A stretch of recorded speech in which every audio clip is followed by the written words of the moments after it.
Universal logic میں خوش آمدید۔ یہ چینل دنیا کی سائنسی کتابوں کو آسان اور عام فہم اردو میں سمجھاتا ہے۔ برائے کرم چینل کو سبسکرائب کریں اور نوٹیفیکیشن آن رکھیں۔ تو آج ہم ایک بہت ہی بڑے، شاید سب سے بڑے سوال پر غور کریں گے کہ ہم یہاں کیسے پہنچے، یعنی زندگی کا آغاز کیسے ہوا؟ بالکل، بے جان مادے سے زندگی کا سفر۔ اس موضوع پر ہمارے پاس ایک کتاب ہے، the origin and early evolution of life, جسے مشیل فیورے اور ایمیلیانو الٹومورا نے ایڈٹ کیا ہے۔ جی، اور یہ کتاب اس سوال کو ایک خاص زاویے سے دیکھتی ہے، جسے سسٹمز کیمسٹری کہتے ہیں۔ تو آج کا ہمارا کام ایک طرح سے سراغ لگانا ہے۔ اور ہمارا پہلا سراغ یہی نظریہ ہے، سسٹمز کیمسٹری کا۔ ہاں، جو کہتا ہے کہ زندگی کا آغاز کسی ایک مالیکیول کا نہیں، بلکہ ایک پورے گینگ کا کام تھا۔ یہ گینگ والی مثال بہت اچھی ہے، کیونکہ سسٹمز کیمسٹری کا مرکزی خیال ہی یہی ہے۔ اچھا؟ جی، روایتی کیمسٹری میں ہم اکثر ایک ہیرو مالیکیول ڈھونڈتے ہیں، جیسے ڈی این اے یا کوئی خاص پروٹین۔ صحیح، کہ بس یہیں سے سب کچھ شروع ہوا۔ بالکل، لیکن سسٹمز کیمسٹری کہتی ہے کہ اصل کہانی انفرادی مالیکیولز کی ہے ہی نہیں۔ تو پھر کس کی ہے؟ کہانی ان کے آپس کے تعلقات کی ہے، ان کے نیٹ ورک کی ہے، اور اس نیٹ ورک سے جو نئی خصوصیات ابھرتی ہیں ان کی ہے۔ ٹھیک ہے، یہ نظریہ تو دلچسپ ہے کہ سب کچھ مل کر کام کر رہا تھا، لیکن اس میں ایک بنیادی مسئلہ نہیں ہے؟ کیا مطلب؟ مطلب بے جان کیمیکلز کے ایک مجموعے میں مقصد کہاں سے آتا ہے؟ وہ خود کو منظم کیوں کرنے لگتے ہیں؟ بہت اہم سوال ہے۔ کتاب کے مطابق اس کا جواب ایمرجنٹ پراپرٹیز میں ہے۔ ایمرجنٹ پراپرٹیز یعنی ابھرتی ہوئی خصوصیات؟ جی، یہ وہ خصوصیات ہیں جو سسٹم کے حصوں میں اکیلے موجود نہیں ہوتی۔ اچھا۔ لیکن جب وہ ایک خاص طریقے سے آپس میں ملتے ہیں تو وہ خصوصیات پیدا ہو جاتی ہیں۔ جیسے پانی کا ایک مالیکیول H2O وہ گیلا نہیں ہوتا۔ صحیح بات ہے۔ لیکن جب کاربو مالیکیولز اکٹھے ہوتے ہیں تو گیلا پن کی خاصیت ابھرتی ہے۔ اچھا، اب میں سمجھا۔ تو زندگی بھی اسی طرح ایک ایمرجنٹ پراپرٹی ہے۔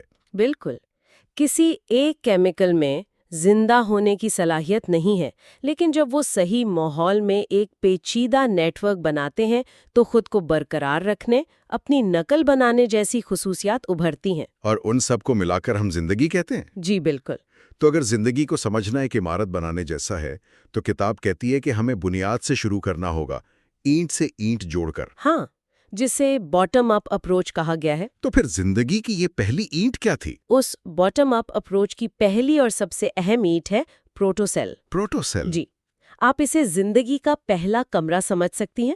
یہ ایک ایسی جھلی ہے جو اندرونی ماحول کو باہر کی دنیا سے الگ کرتی ہے۔ ایک باؤنڈری؟ جی، ایک حد بندی۔ یہ بہت ضروری تھی کیونکہ اس کے بغیر زندگی کے لیے ضروری کیمیکلز بکھر جاتے۔ لیکن یہیں پر تو اصل سوال اٹھتا ہے، یہ پہلی جھلی، پہلا کمرہ کس نے بنایا؟ کتاب کے مطابق یہ معجزہ نہیں تھا۔ تو پھر؟ یہ ان مالیکیولز کی اپنی طبعی خاصیت تھی۔ یہ لپڈز یعنی چکنائی جیسے مالیکیول سے بنی ہوتی ہے، اور ان میں ایک خاصیت ہے جسے خودکار اجتماع یا سیلف اسمبلی کہتے ہیں۔ Self assembly? جی، ان مالیکیولز کا ایک سرا پانی کو پسند کرتا ہے، دوسرا پانی سے دور بھاگتا ہے۔ تو جب آپ انہیں پانی میں ڈالتے ہیں، وہ خود ہی ایک گولا بنا لیتے ہیں؟ بالکل، بغیر کسی بیرونی مدد کے، تاکہ ان کے پانی سے بھاگنے والے سرے محفوظ رہیں، جیسے پانی میں تیل کے قطرے۔ واہ، یعنی زندگی کا پہلا کمرہ کسی نے بنایا نہیں، وہ خود ہی بن گیا؟ کیمیا اور طبیعیات کے بنیادی اصولوں کے تحت۔ کتاب کے ایک ایڈیٹر ایمیلیانو الٹمورا کا سارا کام انہی جائنٹ ویزیکلز پر ہے۔ یہ تو حیران کن بات ہے، مطلب زندگی کی شروعات کی ایک بنیادی شرط فطرت کے قوانین میں ہی لکھی ہوئی تھی۔ جی، اسی سے جڑی کتاب میں ایک اور بات ہے جو ذہن گھما دیتی ہے۔ کتاب کہتی ہے کہ فطرت نے اپنے قوانین کو 2 بار دریافت کیا۔ ہاں، یہ واقعی اس کتاب کا ایک مرکزی فلسفیانہ نقطہ ہے۔ ایک بار لاشعوری طور پر اور دوسری بار شعوری طور پر انسانی ذہن کے ذریعے۔ اس کا کیا مطلب ہے؟ دیکھیں، پہلی دریافت لاشعوری تھی۔ اربوں سال تک کیمیا اور طبیعت کے قوانین بس کام کرتے رہے۔ ٹھیک ہے۔ مالیکیولز ٹکراتے رہے، نیٹ ورکس بنتے رہے، اور قدرتی انتخاب کے ذریعے وہ نظام کامیاب ہوئے جو زیادہ مستحکم تھے۔ اس پورے عمل کو اپنے ہونے کا کوئی شعور نہیں تھا، وہ بس ہوتا رہا۔ جی۔ دوسری دریافت شعوری ہے، اور وہ ہم ہے، ہمارا ذہن۔ جو خود اسی لاشعوری عمل کا پیداوار ہے۔ بالکل، اور اب ہمارا ذہن انہی قوانین کو شعوری طور پر سمجھنے کی کوشش کر رہا ہے جن سے وہ خود بنا ہے۔ تو جب ایک سائنسدان لیب میں زندگی کی ابتدا کو دہرانے کی کوشش کرتا ہے تو ایک طرح سے کائنات اپنے آپ کو ہی سمجھ رہی ہوتی ہے، لیکن اس بار شعور کے ساتھ۔ تو ہم نے یہ دیکھ لیا کہ زندگی کے لیے ایک کمرہ یعنی پروٹوسیل کیسے بنا، لیکن اس کمرے میں فرنیچر کہاں سے آیا؟ ہاں اچھی مثال ہے۔ یعنی وہ پیچیدہ مالیکیولز، امائنو ایسڈز، شوگرز، وہ کہاں سے آئے؟ کتاب یہاں کہتی ہے کہ شاید یہ زمین پر بنے ہی نہیں تھے۔ جی، یہاں ایسٹروکیمیکل پاتھ ویز کا ذکر آتا ہے۔ Astro chemical? یعنی خلا کی کیمسٹری؟ بالکل، اس کا مطلب ہے کہ خلا صرف خالی جگہ نہیں ہے بلکہ ایک بہت بڑی کیمیائی فیکٹری ہے۔ فیکٹری؟ جی، ستاروں کے گرد گیس اور دھول کے بادلوں میں جہاں درجہ حرارت بہت کم ہوتا ہے وہاں ایسے کیمیائی تعاملات ہوتے ہیں جن سے کمپلیکس آرگینک مالیکیولز بنتے ہیں۔ یعنی زندگی کے لیے ضروری اجزاء؟ جی، کاربن پر مبنی پیچیدہ مالیکیولز۔ لیکن ہمارے پاس اس کا کیا ثبوت ہے؟ یہ سننے میں تو تھوڑا سائنس فکشن جیسا لگتا ہے۔ نہیں، اس کے ٹھوس شواہد موجود ہیں۔ ریڈیو ٹیلیسکوپ سے ہم نے دور دراز صحابیوں میں سادہ شوگر اور دوسرے آرگینک مالیکیولز کی موجودگی کی تصدیق کی ہے۔ اچھا۔ اور اس سے بھی بڑا ثبوت ہمیں شہاب ثاقب سے ملا ہے، مرچسن میٹیورائٹ جو آسٹریلیا میں گرا تھا۔ ہاں، میں نے اس کے بارے میں پڑھا ہے۔ اس میں 70 سے زیادہ مختلف قسم کے امینو ایسڈز پائے گئے جن میں سے کئی زمین پر قدرتی طور پر نہیں پائے جاتے۔ تو یہ اس بات کا ثبوت ہے کہ زندگی کے بنیادی اجزاء خلا میں بن سکتے ہیں اور پھر زمین تک پہنچ سکتے ہیں۔ بالکل، تو گویا زمین پر زندگی کی دیگ پکانے کے لیے اجزاء خلا سے ڈیلیور ہوئے، اور زمین نے صرف ایک اچھا چولہا اور صحیح ماحول فراہم کیا تاکہ وہ سب مل کر زندگی کی شکل اختیار کر سکیں۔ جی، اس سے مسئلہ 2 حصوں میں تقسیم ہو جاتا ہے۔ پہلا، اجزاء کا بننا جو خلا میں ہوا، دوسرا ان کا ایک نظام میں اکٹھا ہونا جو زمین پر ہوا۔ تو اس ساری بحث کا خلاصہ کیا ہے؟ کتاب زندگی کے آغاز کو کسی پر اسرار چنگاری کے طور پر نہیں دیکھتی، بالکل نہیں، بلکہ اسے کیمیا اور طبیعت کے اصولوں کا ایک تقریباً لازمی نتیجہ سمجھتی ہے، جہاں سادہ چیزیں مل کر پیچیدہ نظام بناتی ہیں۔ اور ان نظاموں سے ایسی خصوصیات ابھرتی ہیں جن کا پہلے وجود نہیں تھا، جسے ہم زندگی کہتے ہیں۔ بالکل صحیح۔ اگلے حصے میں ہم اسی پر مزید بات کریں گے کہ یہ اجزاء کیسے بنے اور زمین پر کیسے پہنچے۔ اور گفتگو ختم کرنے سے پہلے ایک سوال سوچنے کے لیے چھوڑ جاتے ہیں۔ جی ضرور۔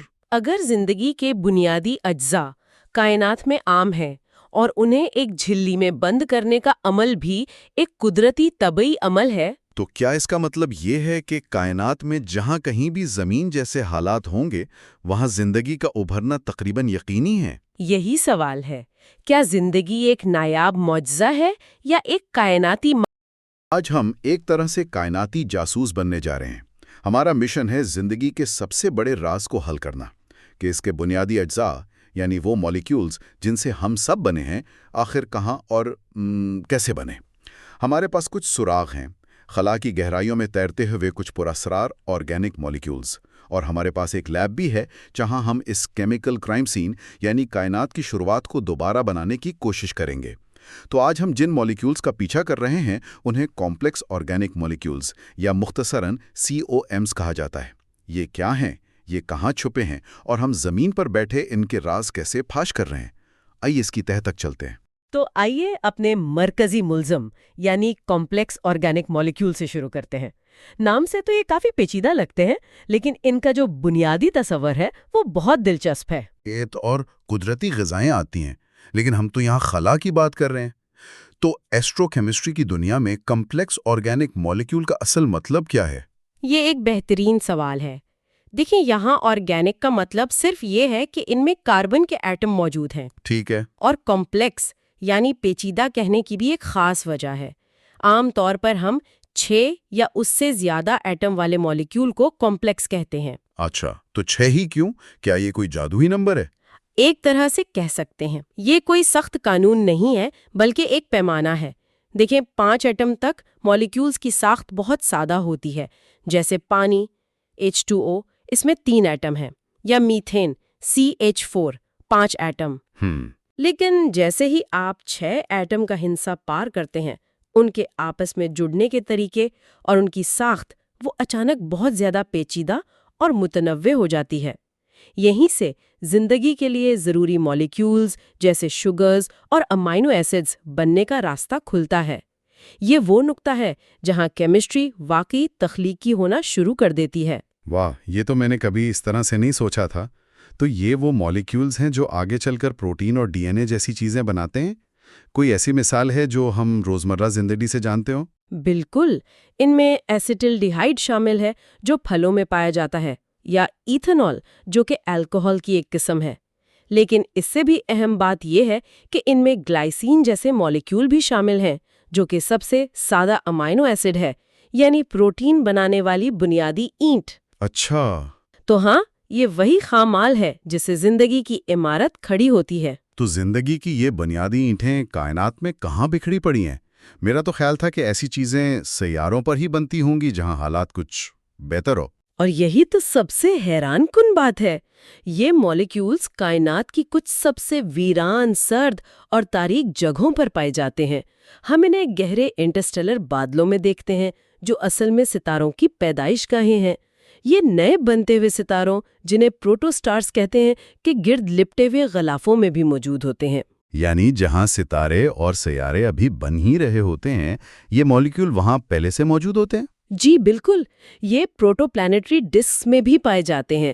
یہ گیس اور دھول کی وہ گھومتی ہوئی تشتریاں ہیں جن سے سیارے جنم لیتے ہیں، اور تو اور یہ ہمارے اپنے نظام شمسی میں بھی موجود ہیں۔ سائنسدانوں نے انہیں دمدار ستاروں یعنی کومیٹس اور سیارچوں یعنی ایسٹرائڈز پر دریافت کیا ہے جو نظام شمسی کے قدیم ترین باقیات ہیں۔ یہ عام طور پر ان انتہائی سرد علاقوں میں موجود دھول کے ننھے ذرات پر جمی ہوئی برف کی تہہ کا حصہ ہوتے ہیں۔ یہ بات مجھے ہمیشہ حیران کرتی ہے۔ اگر یہ مالیکیولز ہم سے نوری سالوں کے فاصلے پر ہیں، وہ بھی -260 ڈگری سیلسیس پر برف میں قید، تو ہم زمین پر اپنی آرام دہ لیب میں بیٹھے ان کی کیمسٹری کیسے سمجھ سکتے ہیں؟ یہ تو ایسے ہی ہے جیسے کسی دوسرے ملک میں بننے والے کیک کی ترکیب صرف اس کی خوشبو سے جاننے کی کوشش کی جائے۔ آپ کی مثال بالکل درست ہے، اور یہیں پر لیبارٹری کا جادو چلتا ہے۔ اچھا، چونکہ ہم وہاں جا نہیں سکتے، اس لیے ہم اس ماحول کو یہاں لے آتے ہیں۔ سائنسدان لیب کے اندر خلا جیسے حالات پیدا کرتے ہیں۔ وہ ایک ویکیوم چیمبر بناتے ہیں، اس میں سے تقریباً ساری ہوا نکال دیتے ہیں، اور پھر اسے کائنات کے ان سرد گوشوں جتنا ٹھنڈا کرتے ہیں، یعنی تقریباً 3 سے 20 کیلون تک۔ مطلق صفر سے بس چند ڈگری ہی اوپر۔ جی بالکل۔ ایک طرح سے بوتل میں بند کائنات۔ لیکن اتنی شدید ٹھنڈ میں کوئی کیمیائی تعامل کیسے ہو سکتا ہے؟ مجھے تو لگتا تھا کہ مالیکیولز کو آپس میں جڑنے کے لیے توانائی کی ضرورت ہوتی ہے، جیسے حرارت یا روشنی۔ عام طور پر ایسا ہی ہوتا ہے، لیکن کائنات میں کیمسٹری کے اصول تھوڑے مختلف ہیں۔ اس کے 2 اہم راستے ہیں۔ ایک کو ہم نان انرجیٹک یعنی غیر توانائی والا طریقہ کہتے ہیں۔ اس میں ہم سادہ مالیکیولز جیسے کاربن مونو آکسائڈ یا میتھائنول کی برف بنا کر اس پر ہائیڈروجن جیسے ایٹموں کی بارش کرتے ہیں۔ یہ ایٹم انتہائی کم درجہ حرارت پر بھی برف کی سطح پر حرکت کر کے دوسرے مالیکیول سے جڑ جاتے ہیں، اور آہستہ آہستہ ایک ایک ایٹم کر کے زیادہ پیچیدہ مالیکیولز بناتے ہیں۔ اور دوسرا طریقہ کیا ہے؟ دوسرا تھرمل یعنی حرارتی طریقہ ہے۔ اس میں ہم برف کو بہت آہستہ آہستہ گرم کرتے ہیں۔ جیسے ہی درجہ حرارت تھوڑا سا بڑھتا ہے، برف میں قید مالیکیولز کو حرکت کرنے کی آزادی ملتی ہے، اور وہ ایک دوسرے سے ٹکرا کر تعامل کرنا شروع کر دیتے ہیں۔ یہ بالکل ایسا ہی ہے جیسے ایک کمرے میں بہت سے لوگ آنکھوں پر پٹی باندھے کھڑے ہوں، اور پھر آپ انہیں ہلکا سا دھکا دیں تو وہ ایک دوسرے سے ٹکرا کر ہاتھ ملانا شروع کر دیں۔ بالکل ایسی ہی بات ہے۔ اور کیا لیب میں ان طریقوں سے واقعی کچھ دلچسپ بنا ہے؟ نتائج شاندار ہیں۔ صرف سادہ برف پر ہائیڈروجن ایٹموں کی بارش کر کے سائنسدانوں نے گلائکو ایلڈیہائیڈ بنایا ہے جو سب سے چھوٹی شوگر ہے، اور اس سے بھی زیادہ حیران کن طور پر انہوں نے گلائسین بھی بنائی ہے، سب سے سادہ امائنو ایسڈ۔ ایک منٹ، گلائسین؟ یہ تو وہی مالیکیول ہے جو روزیٹا مشن نے دمدار ستارے 67P پر دریافت کیا تھا۔ بالکل، اور یہی اس تحقیق کا سب سے طاقتور پہلو ہے۔ اس کا مطلب یہ ہے کہ لیب میں جو کچھ ہم بنا رہے ہیں وہ صرف ایک تھیوری نہیں ہے، کائنات خود اس کی تصدیق کر رہی ہے۔ ہم نے ایک دمدار ستارے پر وہی مالیکیولر فنگر پرنٹ دیکھا جو ہم نے زمین پر اپنی لیب میں تیار کیا تھا۔ واہ! یہ اس بات کا ٹھوس ثبوت ہے کہ زندگی کے اجزاء واقعی خلا میں بکھرے پڑے ہیں اور ان کے بننے کے اصول ہر جگہ ایک جیسے ہیں۔ ٹھیک ہے، تو ہم نے لیب میں یہ کائناتی برف بنا لی اور ہمیں لگتا ہے کہ اس کے اندر زندگی کے اجزاء بن چکے ہیں، لیکن یہ تو ایک بلیک باکس کی طرح ہے۔ ہم برف کو توڑے بغیر یہ کیسے جان سکتے ہیں کہ اس کے اندر اصل میں کیا ہے؟ یہ ہمارے جاسوسی کے کام کا سب سے مشکل حصہ ہے، ثبوتوں کا تجزیہ کرنا۔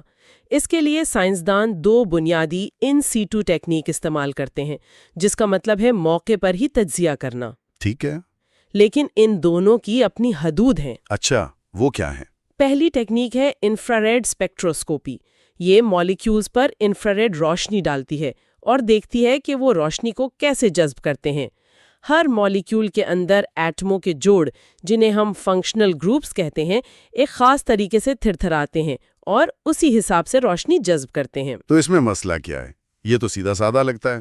مسئلہ یہ ہے کہ یہ ٹیکنیک بہت عمومی ہے۔ یہ آپ کو یہ تو بتا سکتی ہے کہ برف میں کاربن آکسیجن کا جوڑ موجود ہے، لیکن یہ نہیں بتا سکتی کہ وہ مالیکیول ایسیٹلڈیہائیڈ ہے، ایتھانول ہے یا کوئی اور۔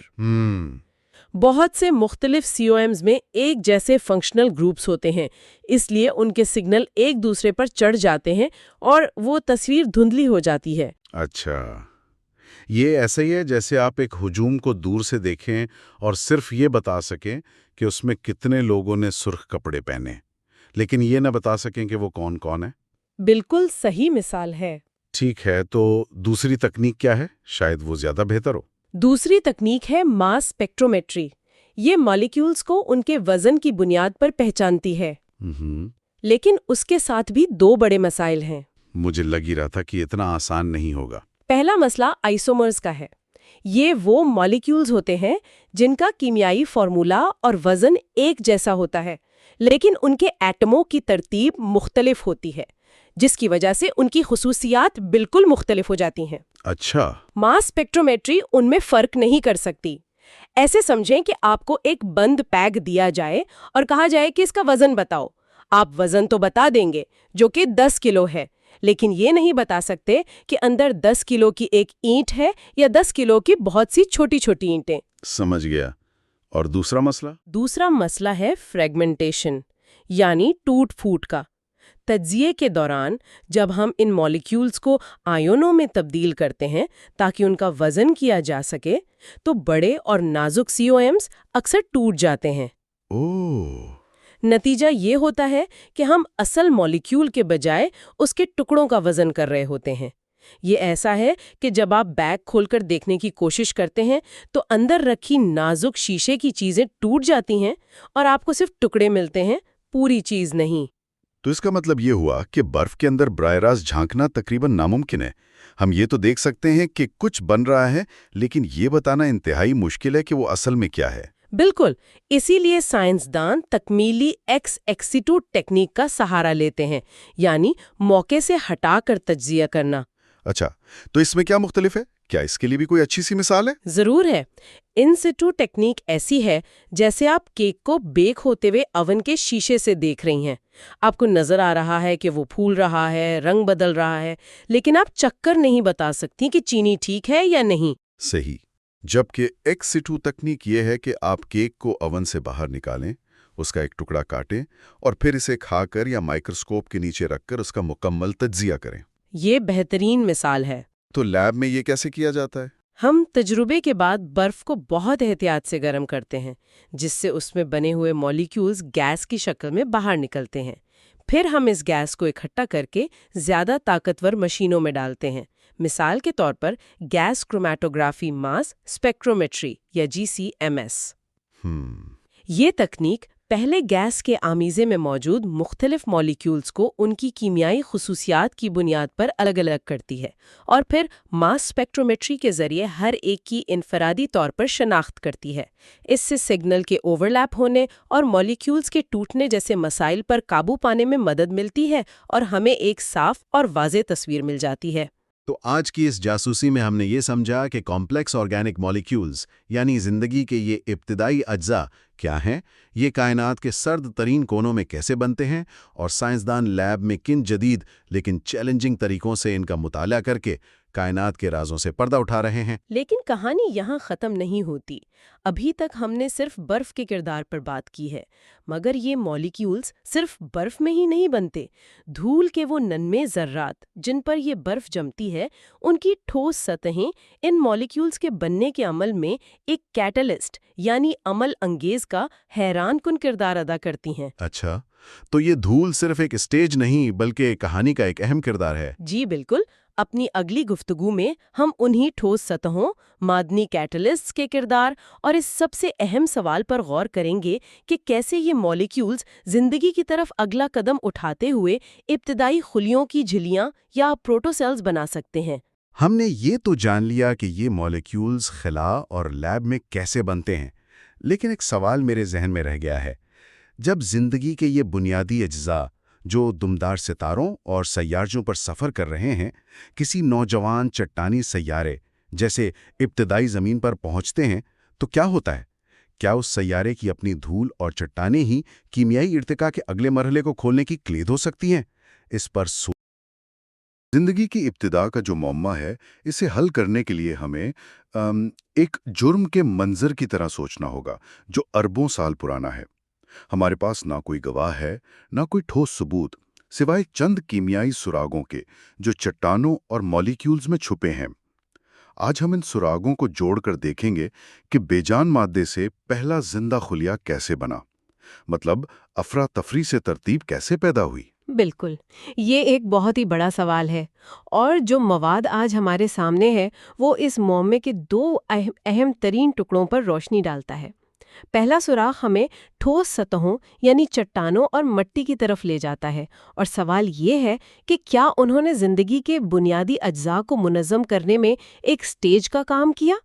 اور دوسرا سراغ وہ ہمیں لپڈز یعنی چکنائی جیسے مالیکیولز کی طرف لے جاتا ہے اور یہ دکھاتا ہے کہ کیسے وہ خود بخود اکٹھے ہو کر ان پہلے خلیوں کی دیواریں بنا سکتے تھے جنہیں ہم پروٹوسیلز کہتے ہیں۔ ٹھیک ہے، تو آئیے پہلے سراغ سے شروع کرتے ہیں۔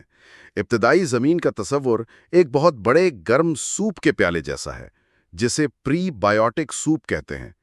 اس میں ہر طرح کے کیمیائی مالیکیولز بے ترتیبی سے تیر رہے تھے۔ تو اس بے ہنگم شوربے میں زندگی جیسی منظم چیز کا آغاز کیسے ہوا؟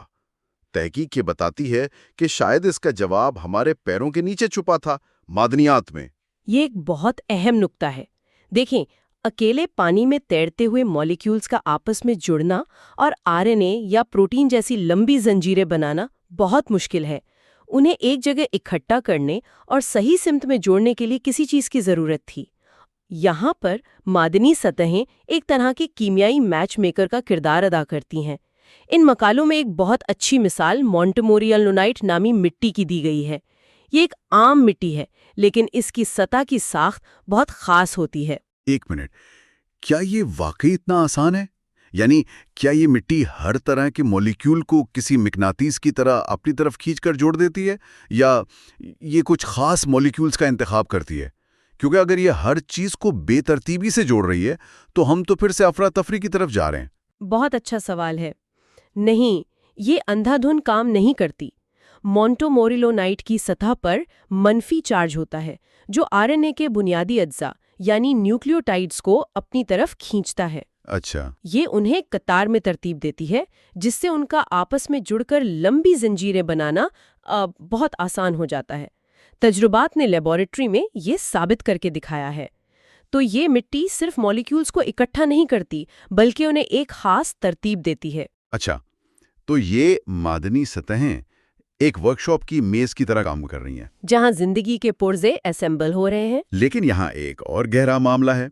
زندگی کے تمام امینو ایسڈز بائیں ہاتھ والے ہوتے ہیں اور تمام شوگر دائیں ہاتھ والی، لیکن کیمیائی طور پر تو دونوں اقسام کا بننا برابر ممکن ہے۔ اس مسئلے کو ہومو کاریالٹی کہتے ہیں۔ قدرت نے یہ انتخاب کیسے کیا؟ یہ زندگی کی ابتدا کے سب سے بڑے سوالات میں سے ایک ہے، اور ہمارے ذرائع میں اس کا ایک ممکنہ جواب کوارٹز کرسٹلز میں ملتا ہے۔